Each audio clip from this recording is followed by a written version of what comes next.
मालिका पुराण, जिसको उड़िया भाषा में अच्युतानंद दास जी ने लिखा और उसको हिंदी भाषा में रूपांतरित किया पंडित श्री काशीनाथ मिश्र जी ने। पंचसखा में अंततम महापुरुष अच्युतानंद दास, महापुरुष बलराम दास, महापुरुष जगन्नाथ दास, महापुरुष जसवंत दास और महापुरुष शिशु अनंत दास ने आज से 600 वर्ष पूर्व 15वीं शताब्दी में पावन उत्कल भूमि उड़ीसा राज्य में भगवान चैतन्य महाप्रभु के शिष्य के रूप में इस धरती पर आए और भगवान जगन्नाथ जी के निर्देश से भविष्य पुराण ग्रंथ को संशोधित करते हुए भविष्य मालिका पुराण ग्रंथ की रचना की। इस क्रम में उन्होंने 1,85,000 ग्रंथों के समूह की रचना ताड़ के पत्तों में की, जिसको उड़िया भाषा में लिखा गया।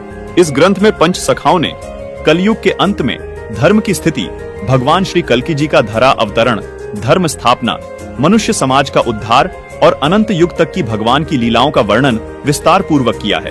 भविष्य मालिका में लिखी हुई प्रत्येक बात पत्थर की गाढ़ है।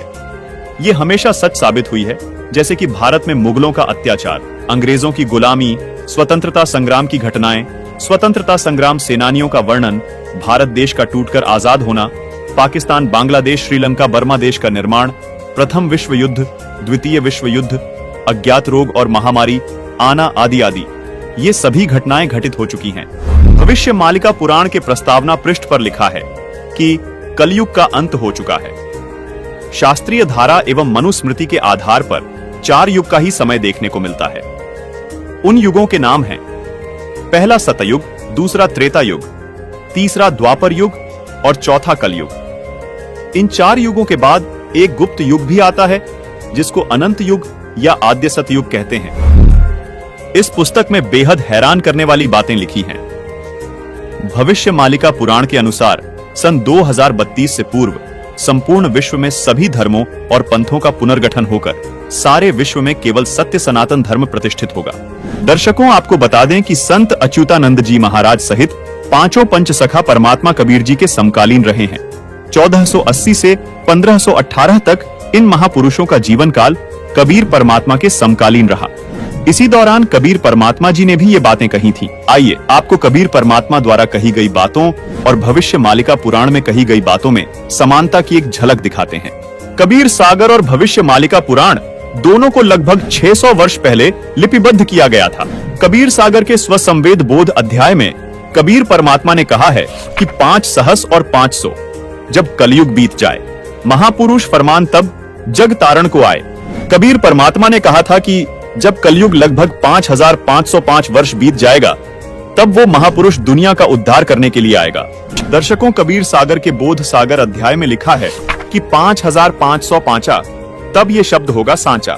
यही बात भविष्य मालिका पुराण में लिखी है। देखिए, इसमें लिखा है कलयुग 5000 साल पूर्ण होगा, तब भक्त और भगवान की लीला का प्रकाश होगा। वहीं कबीर परमात्मा ने कबीर सागर में अपनी वाणी में कहा है कि यथा सरित गण आप ही मिले सिंधु में धाये, सत्य सुकृत के मध्य तिमि सभी पंथ समाये। यहाँ कबीर साहिब जी ने कहा है कि जिस तरह सब नदियां अंत में समुद्र में समा जाती हैं, इसी प्रकार उस महापुरुष के आने के बाद सब पंथ, सब धर्म एक होकर एक पंथ बन जाएंगे और उस महापुरुष के द्वारा चलाया गया एक पंथ रहेगा, जो सत्य सनातन पंथ होगा। यही बात भविष्य मालिका पुराण में लिखी है। लिखा है कि भविष्य मालिका पुराण के अनुसार सन 2032 से पूर्व संपूर्ण विश्व में सभी धर्मों और पंथों का पुनर्गठन होकर सारे विश्व में केवल सत्य सनातन धर्म प्रतिष्ठित होगा। दर्शकों, अब जानना यह है कि आखिर वो महापुरुष कौन है जिसके बारे में कबीर सागर में लिखा है। जो जग तारण को आएगा वो अवतार कौन है जिसके बारे में भविष्य मालिका पुराण में लिखा है कि 2032 से पहले पहले वो महापुरुष सभी धर्मों का पुनर्गठन करके सारे विश्व में सत्य सनातन धर्म को प्रतिष्ठित कर देगा। दर्शकों, अब आपको कबीर सागर के वो गूढ़ रहस्य दिखाने जा रहे हैं जिन्हें जानकर आप दंग रह जाएंगे। कबीर सागर में लिखी हर बात इसलिए भी बहुत विशेष महत्व रखती है क्योंकि इसमें लिखी प्रत्येक वाणी खुद कबीर परमात्मा द्वारा लिपिबद्ध करवाई गई है। दर्शकों, भविष्य मालिका पुराण में जिस महापुरुष द्वारा सभी धर्मों को एक करके आदि सनातन धर्म को पुनः प्रतिष्ठित होने की बात कही गई है, वो महापुरुष कौन है, उसके आने के समय की जानकारी भी कबीर सागर में लिखी है। दर्शकों, जैसा कि आपने भविष्य मालिका पुराण में देखा कि कलयुग के 5000 वर्ष बीत जाने के बाद भगवान और भक्त की लीला का प्रकाश होगा। जिस महापुरुष का जिक्र भविष्य मालिका पुराण में है, उस महापुरुष का कबीर सागर में स्पष्ट वर्णन देखने को मिलता है तथा उस महापुरुष की पहचान भी बताई है। आइए अब आपको कबीर सागर में दिखाते हैं। दर्शकों, कबीर सागर में बोध सागर के स्वसंवेद बोध पृष्ठ 121 पर लिखा है, चौथा युग जब कलयुग आई, तब हम अपनो अंश पठाई। काल फंद छूटे नर लोई, सकल सृष्टि प्रवाणिक हुई। घर घर देखो बोध विचारा, सतनाम सब ठोर उचारा। 5505 तब ये वचन होगा सांचा। कलयुग बीत जाए जब एता, सब जीव परम पुरुष पद चेता। जिसका भावार्थ ये है कि जब चौथा युग यानी कलयुग आएगा, वह कलयुग 5505 वर्ष बीत जाएगा, तब परमात्मा अपने ज्ञान का प्रकाश करने के लिए इस धरा पर आएंगे। वह सब जीव उनके अद्भुत ज्ञान को सुनकर पूर्ण परमात्मा की भक्ति करेंगे, यानी सतनाम का जाप करेंगे। अब दर्शकों, सवाल ये है कि वो महापुरुष जिसका जिक्र कबीर सागर और भविष्य मालिका पुराण कर रही है, वो महापुरुष कहां आएगा और कैसे आएगा? आइए ये भी जानते हैं कि उसकी पहचान कैसे होगी। देखिए, कबीर सागर में कबीर वाणी के बोध सागर के पृष्ठ 137 पर लिखा है कि 12वें पंथ प्रकट हुए वाणी, शब्द हमारे की निर्णय थानी। अस्थिर घर का मर्म न पावे, ये 12 पंथ हम ही को ध्यावे। 12वें पंथ हम ही चलावे, सब पंथ मेट कर एक ही पंथ चलावे। भावार्थ है कि 12वें पंथ में कबीर परमात्मा की वाणी प्रकट होगी, यानी 12वें पंथ से ही कबीर साहिब जी का यथार्थ ज्ञान प्रकट होना शुरू होगा। उसके बाद 12वें पंथ में कबीर परमात्मा ने कहा कि मैं खुद चलकर आऊंगा और इन सब पंथों को मिटाकर एक पंथ चलाऊंगा। जैसा कि भविष्य मालिका पुराण में भी प्रमाण मिलता है कि उस महापुरुष द्वारा सब धर्मों का पुनर्गठन होकर केवल एक सत्य सनातन धर्म प्रतिष्ठित हो जाएगा। दर्शकों, कबीर सागर में लिखी इन वाणियों को पढ़ने के बाद 3 सवाल और निकलकर सामने आते हैं, जिनका जवाब हम इसी कबीर सागर में खोजेंगे। सवाल नंबर 1, ये जो वाणियां बोली गई हैं, ये कब सत्य सिद्ध होंगी? सवाल नंबर 2, वो 12वां पंथ कौन सा है जिसमें चलकर खुद कबीर साहिब जी महापुरुष के रूप में आएंगे? सवाल नंबर 3, वो महापुरुष कौन है? पहला सवाल था, ये वाणियां कब सत्य सिद्ध होंगी? इसका जवाब कबीर सागर में कबीर वाणी के बोध सागर के पृष्ठ 137 पर लिखा है। देखिए, 5505 तब ये शब्द होगा सांचा। मतलब कलयुग के 5505 वर्ष बीत जाने के बाद ये वचन सत्य सिद्ध होंगे। आइए अब देखते हैं कलयुग के 5505 वर्ष कब पूरे होते हैं। दर्शकों, कलयुग 4,32,000 वर्ष का होता है। तो अब हमें देखना यह है कि आज कलयुग कितना बीत चुका है और कलयुग के 5505 वर्ष कब पूरे होते हैं, क्योंकि कबीर साहिब जी ने भी कलयुग के 5505 वर्ष बीतने को विशेष बताया है। दर्शकों, कबीर सागर में बोध सागर के स्वसंवेद बोध के पृष्ठ 121 पर लिखा है, चौथा युग जब कलयुग आई, तब हम अपनो अंश पठाई। कालफंद छूटे नर लोई, सकल सृष्टि परवाणिक हुई। घर घर देखो बोध विचारा, सत्य नाम सब ठौर उच्चारा। 5505 तब यह वचन होएगा सांचा। कलयुग बीत जाए जब ये ता, सब जीव परम पुरुष पद चेता। दर्शकों, अब आपको 2 पवित्र पुस्तकों से प्रमाणित करते हैं कि कलयुग के 5505 वर्ष कब पूरे हुए। दर्शकों, यहां हम आपको याद दिलाना चाहेंगे कि इन दोनों पुस्तकों को आदरणीय शंकराचार्य जी व पूरा हिंदू समाज प्रमाणित मानता है। पहली पुस्तक का नाम है ज्योतिर्मय ज्योतिर्मठ, जिसके संपादक, लेखक एवं संकलन करता है विष्णु दत्त शर्मा, और दूसरी पुस्तक का नाम है हिमालय तीर्थ। इसके प्रकाशक हैं रंजू चक्रवर्ती। आदि शंकराचार्य जी की जीवनी पुस्तक में लिखा है कि आदि शंकराचार्य जी का जन्म ईसा जी से 508 वर्ष पहले हुआ था, और पुस्तक हिमालय तीर्थ में भविष्यवाणी की गई है जो आदि शंकराचार्य जी के जन्म से पहले की है। कहा है कि आदि शंकराचार्य जी का जन्म कलयुग के 3000 वर्ष बीत जाने के बाद होगा। अब गणित की रीति से जांच करके देखते हैं कि वर्तमान में यानी सन 2025 में कलयुग कितना बीत चुका है। आदि शंकराचार्य जी का जन्म ईसा जी से 508 वर्ष पहले हुआ था, यानी वर्तमान में ईसा जी के जन्म को 2025 वर्ष हो गए। शंकराचार्य जी का जन्म ईसा जी से 508 वर्ष पहले, यानी शंकराचार्य जी के जन्म को हुए आज 2025 जमा 508 यानी 2533 वर्ष हो चुके हैं। आदि शंकराचार्य की जीवनी पुस्तक के अनुसार आदि शंकराचार्य जी का जन्म हुआ कलयुग के 3000 वर्ष बीत जाने पर, मतलब वर्ष 2025 में कलयुग बीत चुका है। 3000 जमा 2533 वर्ष, यानी गणित के हिसाब से आज कलयुग 5533 वर्ष बीत चुका है। अब देखना यह है कि आज 2025 में से कितने वर्ष कम करने पर कलयुग के 5505 वर्ष पूरे होते हैं। मतलब 28 साल पहले कलयुग के 5505 वर्ष पूरे हो चुके थे। यानी 2025 में यदि कलयुग 5533 वर्ष बीता है तो 1997 में कलयुग 5505 वर्ष बीत चुका था। हमारा दूसरा सवाल ये था कि कबीर साहिब जी का 12वां पंथ कौन सा है जिसमें कबीर साहिब जी खुद चलकर आएंगे। इसका जवाब भी हमें कबीर सागर में बोध सागर के कबीर चरित्र बोध के पृष्ठ नंबर 1870 पर मिलता है। इस पृष्ठ पर आप देख रहे हैं कि कबीर साहिब जी के 12 पंथों का विवरण है, जिसमें 12वां पंथ गरीबदास जी का पंथ बताया गया है। यानी कबीर साहिब जी द्वारा गरीबदास जी वाले 12वें पंथ में आने की बात कबीर सागर में कही गई है। अब आप सोच रहे होंगे कि ये गरीबदास जी कौन है और इनका जन्म कब हुआ। इसका जवाब भी हमें कबीर सागर में कबीर वाणी के बोध सागर के पेज 136 पर मिलता है। लिखा है कि संवत 1775 हुई। यहाँ 75 गलत प्रिंट हुआ है, ये 74 है, सही वाणी है। संवत 1774 हुई, ता दिन प्रेम प्रकटे जग सोई, यानी जिसके माध्यम से कबीर परमात्मा की वाणी प्रकट होगी उसका जन्म संवत 1774 में होगा। आपको बता दें कि गरीबदास जी का जन्म संवत 1774 में हुआ था। उनके माध्यम से कबीर साहिब जी ने अपना संपूर्ण ज्ञान प्रकट किया। दर्शकों, आप जान चुके हैं कि 12वां पंथ गरीबदास जी महाराज का पंथ है।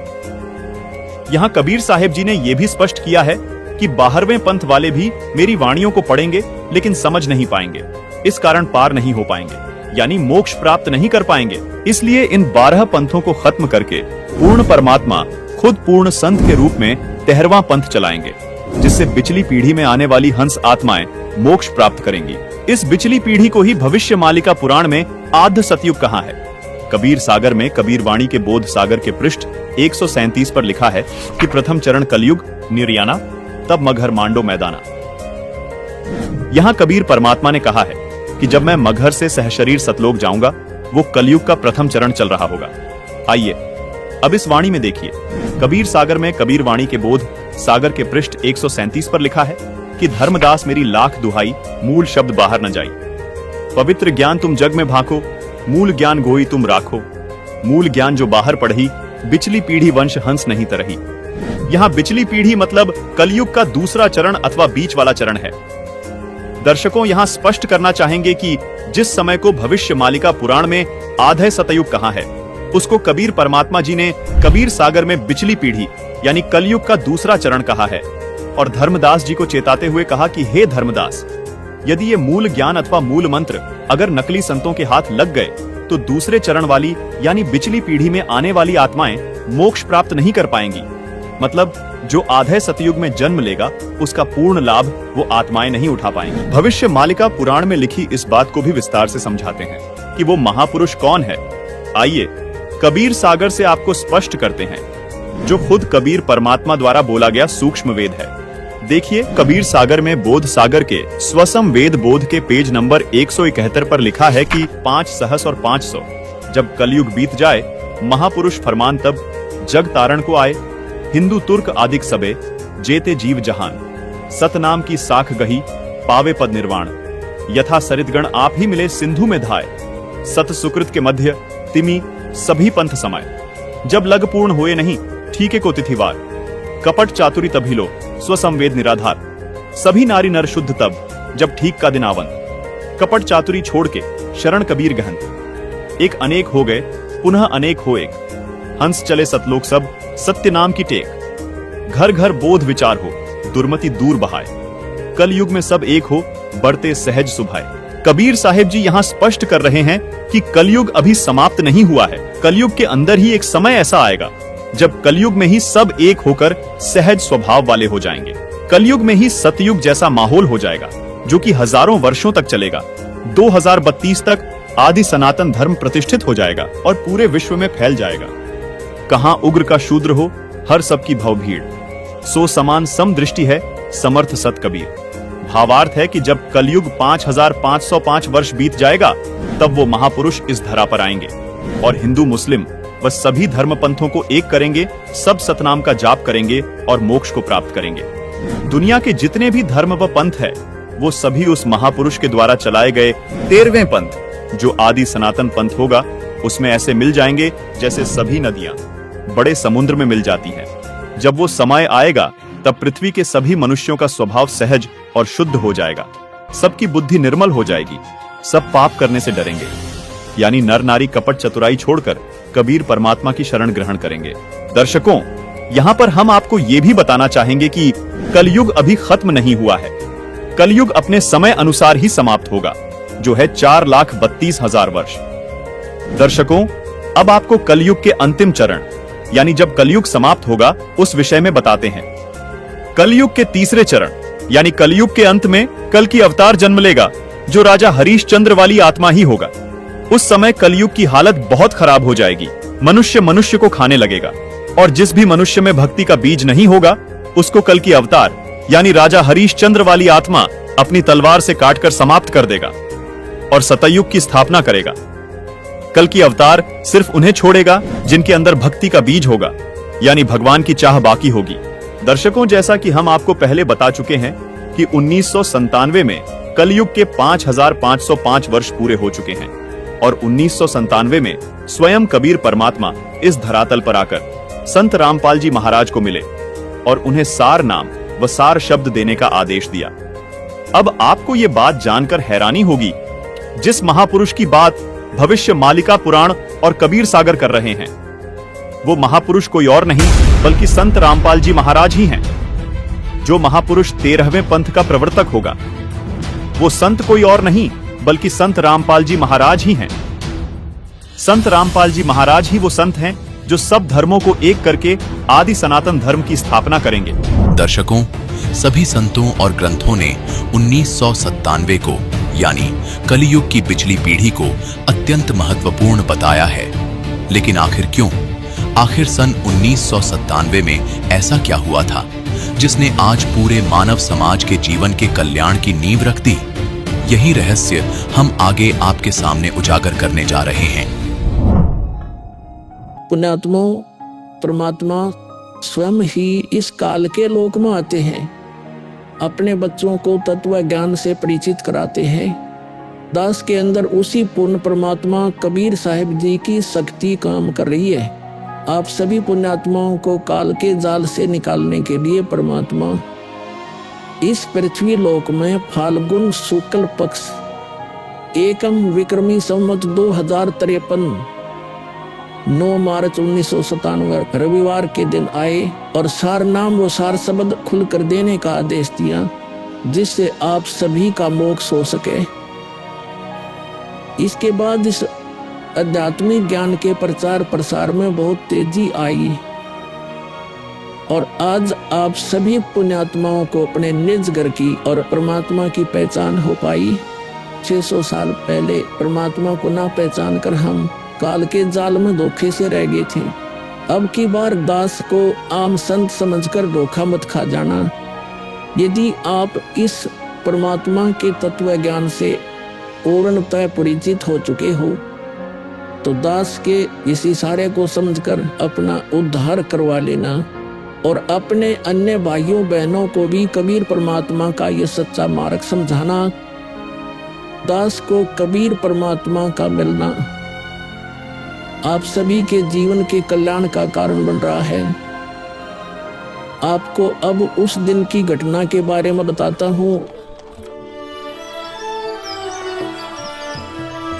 ये सत्य घटना उस दिव्य प्रसंग की है जो आज तक केवल एक रहस्य था। वो रहस्य सालों पश्चात अब आपके सामने प्रस्तुत होने जा रहा है।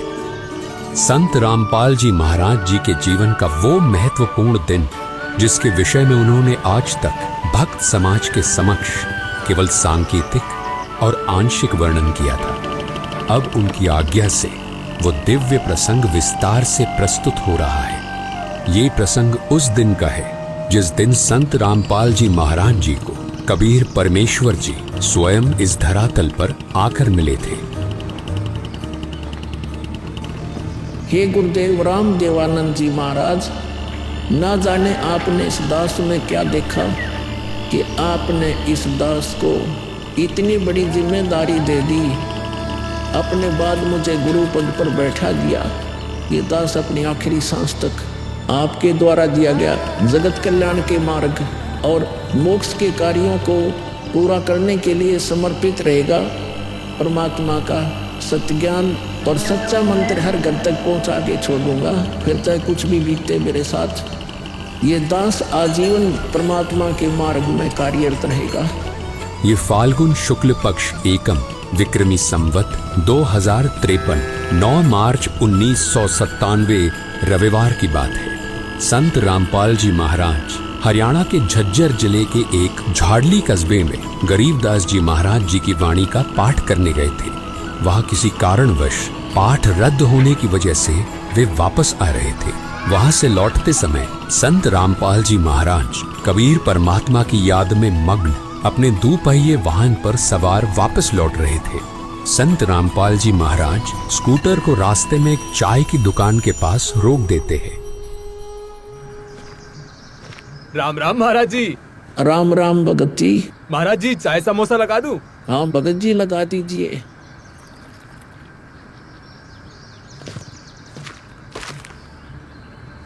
इस बोले भगत को भी परमात्मा का तत्व ज्ञान समझाना चाहिए। भगत जी, कबीर परमात्मा की भक्ति करनी चाहिए। मनुष्य जीवन हमें सिर्फ इसीलिए मिलता है। मानुष जन्म दुर्लभ है ये नलन बोरे, जैसे तरवर से पत्ता टूट गिरे वो बोड़ न लगता ढोरी। भगत जी, इस काल लोक का कोई भरोसा नहीं है, न जाने कब किस पर क्या बिजली गिर जाए। इसलिए कहता हूँ आपको कि कबीर परमात्मा से जुड़ जाओ, नाम दीक्षा लेकर अपना कल्याण करवा लो। वो कबीर परमात्मा यह भी आपकी और आपके परिवार की रक्षा करेगा और मृत्यु के बाद सीधा मोक्ष को प्राप्त कर जाओगे। ठीक कहते हो महाराज जी। हे कबीर परमात्मा, ऐसे गंदे लोक में जहाँ आदमी की जिंदगी का पल का भरोसा नहीं, व्यक्ति यहाँ जी कैसे रहा है, ना जाने कब क्या हो जाए, कब कौन सी बीमारी हो जाए, कब दुर्घटना हो जाए, कब कोई संसारिक आपदा आ जाए। दाता, आपकी भक्ति के बिना यहाँ किसी को ना सुख मिल सकता है और न ही मोक्ष। ये बात ये बोले जीव कब समझेंगे? आखिर ये अज्ञान अंधेरा कब दूर होगा दाता? आप ही दया करेंगे कबीर परमेश्वर। ये बोले जीव तो अपना जीवन आपकी भक्ति के बिना व्यर्थ ही कर रहे हैं।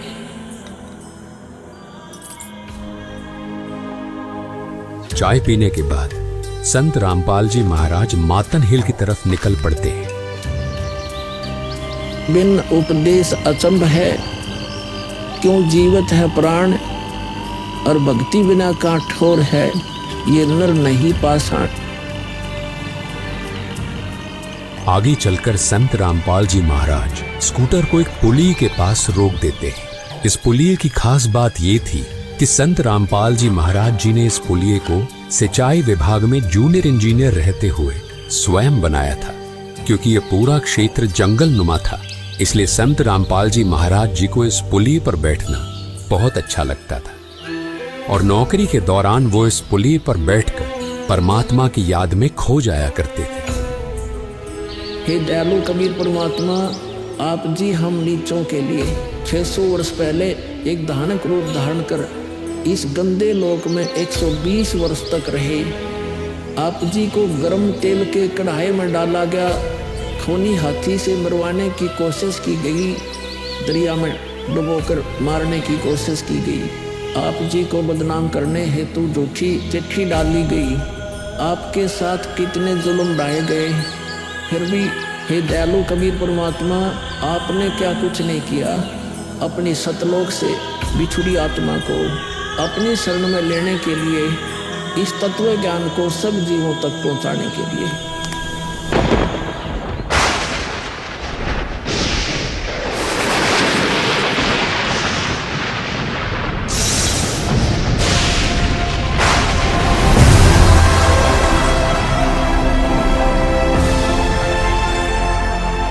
साहेब कबीर आजा आत्मा तोए पुकारती, तेरे हाथ में चाबी हो सतगुरु सतलोक द्वार की।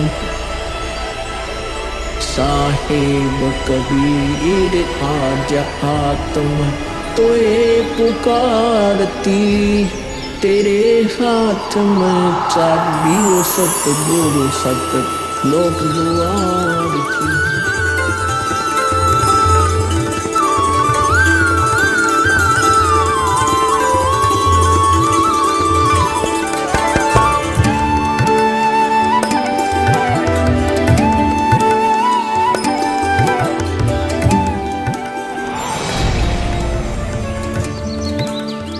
राम राम भगत जी। राम राम। आओ भगत जी बैठिए, खड़े क्यों हो? संत रामपाल जी महाराज अपने परने को पुलिया की दीवार पर बिछा देते हैं और महात्मा जी से बैठने का आग्रह करते हैं। कहाँ से आए हो बेटा, क्या करते हो? भगत जी वैसे तो मेरा गांव धनाना है, जिला सोनीपत में पड़ता है। अब एक छोटा सा मकान बनाकर रोहतक में रहता हूँ। जूनियर इंजीनियर था, लेकिन अब नौकरी छोड़ दी है। बेटा तेरे धनाना और रोहतक वाले घर के बारे में तो मैं अच्छी तरह से जानता हूँ, और यह भी जानता हूँ कि तेरे 2 पुत्र और 2 पुत्री हैं। मैं तो यह पूछ रहा था कि इस जन्म से पहले तेरा घर कहाँ था? अरे इन महात्मा जी को मेरे बारे में इतना कैसे पता है? महात्मा जी, इस जन्म से पहले हम सतलोक में थे, वही हमारा घर था। लगता है ये भगत जी राधा स्वामी पंथ के अनुयायी हैं। इनको सत्य का ज्ञान कराना चाहिए। मेरे गुरुजी स्वामी रामदेवानंद जी हैं। मेरे भगवान कबीर देव जी सृष्टि के रचनहार हैं, वही सतपुरुष है। कुछ पंथ वाले सतलोक के विषय में तो बताते हैं, लेकिन वे सतपुरुष को निराकार बताते हैं, जो कि बिल्कुल झूठ है। भक्त जी, मैं स्वयं संत गरीबदास जी के पंथ से जुड़ा हूँ। संत गरीबदास जी गांव छुड़ानी जिला झज्जर वाले थे, और उनको 10 वर्ष की उम्र में कबीर परमात्मा जी जिंदा महात्मा के रूप में मिले थे। उसके बाद कबीर परमात्मा जी गरीबदास जी की आत्मा को अपने साथ सतलोक ले गए थे, और वहाँ की सारी व्यवस्था दिखाकर उन्हें इस धरती पर वापस छोड़ा था। फिर उन्हीं बालक गरीबदास ने सतलोक के बारे में बताया कि ऊपर सतलोक है, वहाँ सारी सुख सुविधा उपलब्ध हैं, सदाबहार बाग हैं, नर नारी की सृष्टि है।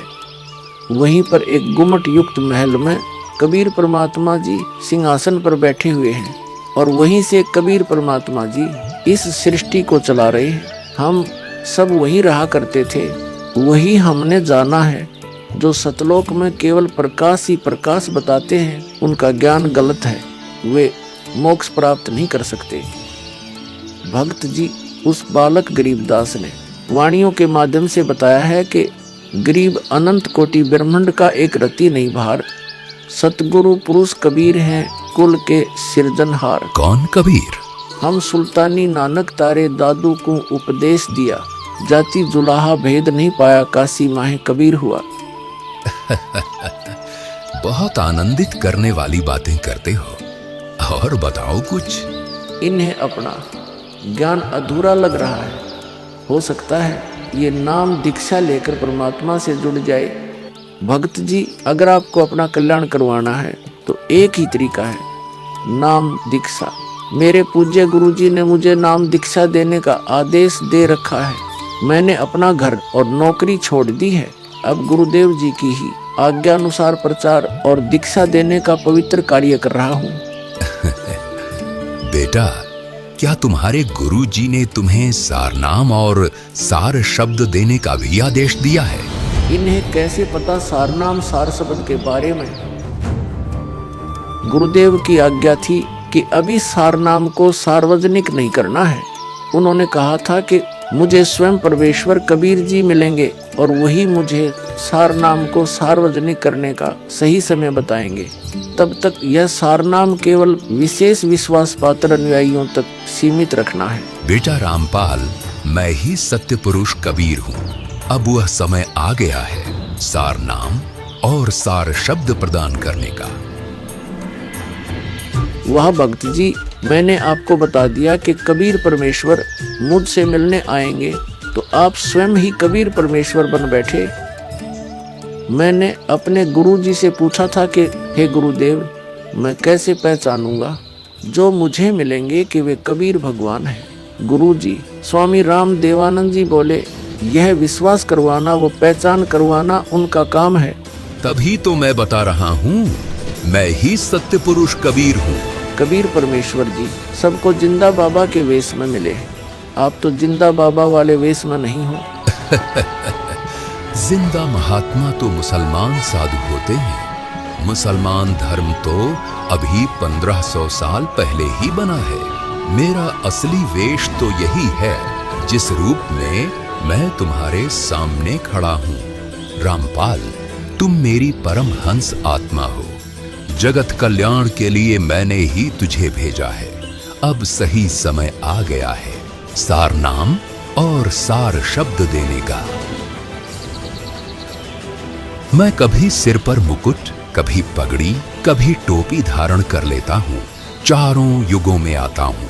सतयुग में सत सुकृत नाम से, त्रेता युग में मुनींद्र नाम से, द्वापर युग में करुणामय नाम से और कलयुग में अपने वास्तविक नाम कबीर देव यानी कबीर नाम से आता हूँ और तेरे जैसी हंस आत्माओं से मिलकर उनका भ्रम दूर करता हूँ।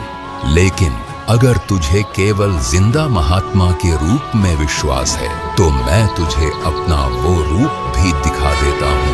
ये देख।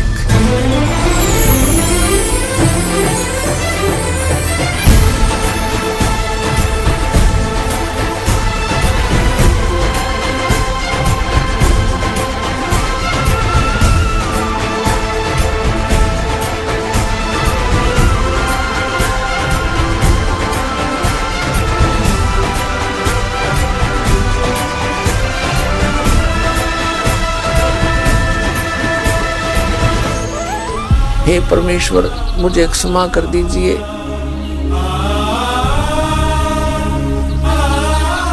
मुझसे अनजाने में गलती होगी।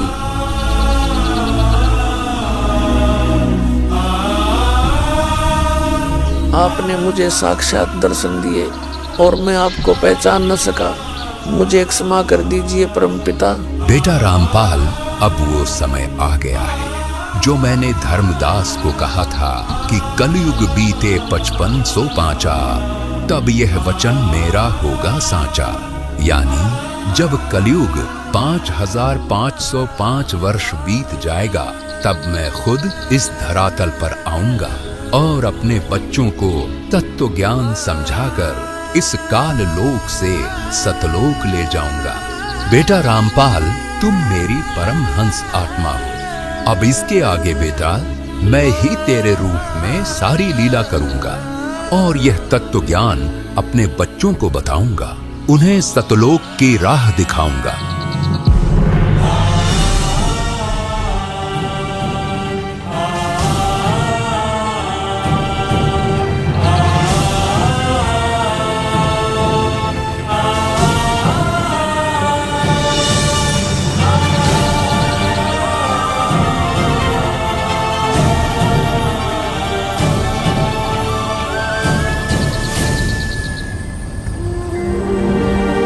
इस प्रकार कबीर परमात्मा संत रामपाल जी महाराज जी को सह शरीर सतलोक भेज देते हैं और अपनी लीला को आगे बढ़ाते हैं।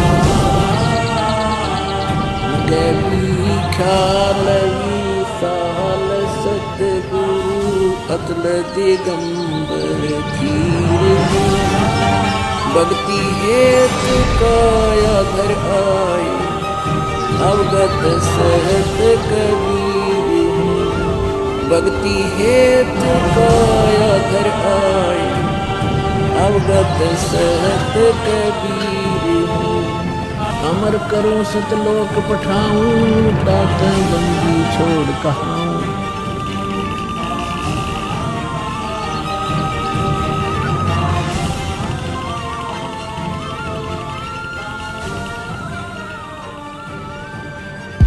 इस प्रकार कबीर परमात्मा संत रामपाल जी महाराज जी को सह शरीर सतलोक भेज देते हैं और स्वयं सर्व सृष्टि रचनहार कबीर परमात्मा संत रामपाल जी महाराज जी के रूप में संपूर्ण संसार का उद्धार करने के उद्देश्य से इस पवित्र मिशन पर निकल पड़ते हैं। संत रामपाल जी महाराज जी के रूप में कबीर परमात्मा स्वयं को छिपाए हुए हैं।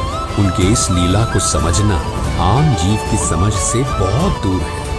एक संत के स्वरूप में परमात्मा के अभिनय की ये अद्भुत सच्चाई भक्त समाज के लिए जानना बहुत जरूरी था। साक्षात कबीर परमात्मा के स्वरूप बंधी छोड़ सदगुरु रामपाल जी भगवान की जय हो। अब बच्चों ज्ञान पूरा आ चुका है और वो ठीक का समय आ गया है। गुरु पूरा, ज्ञान पूरा, भगवान पूरा, सब ही नारी नर शुद्ध तक जब ठीक का दिन आवंत कपट चातुरी छोड़ के शरण कबीर गहनत। बच्चों वो ठीक का दिन आ गए। चारों तरफ डंका बोल गया दाता का। कहाँ उग्र कहाँ शूद्र हो, चाहे कोई नकम्मा डाकू लटेरा है, चाहे कोई छोटी जाति समझते हो आप, वो हरे सबकी भाव पीर परमात्मा वो संत जो मेरा भेजा होगा, भेजा हुआ आएगा, वो सबके दुख दूर करेगा। हरे सबकी भाव पीर सो समान समदृष्टि है समृत संत कबीर। वो एक समान समदृष्टि का है, सबको एक दृष्टि से एक समान प्यार देगा, सबको एक जैसा व्यवहार देगा, एक जैसा सच्चा नाम सतनाम सार शब्द देगा। वो समर्थ संत कबीर ही होगा। बोलो बंदी छोड़ कबीर साहब की जय हो।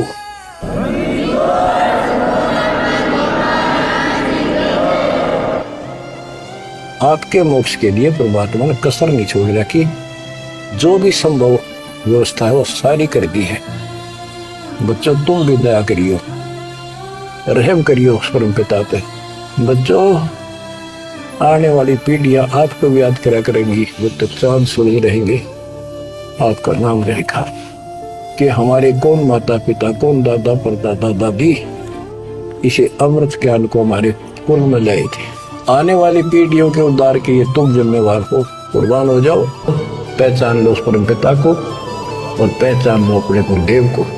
परमात्मा आपको मोक्ष दे, आपको सद्बुद्धि देकर रखे, आपको भगवान की याद बनी रहे, सतलोक याद रहे, काल का कष्ट भी याद रहे, यहाँ भी सुखी रहो, सतलोक में सदा सुखी हो जाए। ये दास का आशीर्वाद है। सत साहिब।